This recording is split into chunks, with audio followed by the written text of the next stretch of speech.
بسم اللہ الرحمن الرحیم۔ حدیث نبوی۔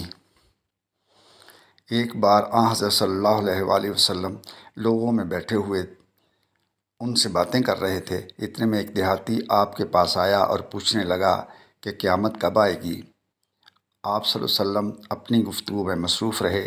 بعض لوگ جو مجلس میں تھے کہنے لگے، آپ نے دیہاتی کی بات سنی لیکن پسند نہیں کی، اور بعض کہنے لگے کہ نہیں، بلکہ آپ نے اس کی بات سنی ہی نہیں۔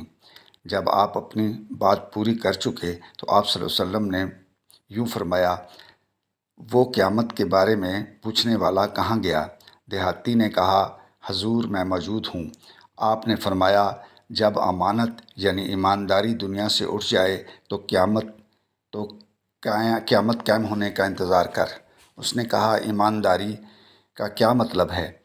آپ نے فرمایا، جب حکومت کے کاروبار نالائق لوگوں کو سونپ دیے جائیں تو قیامت کا انتظار کر۔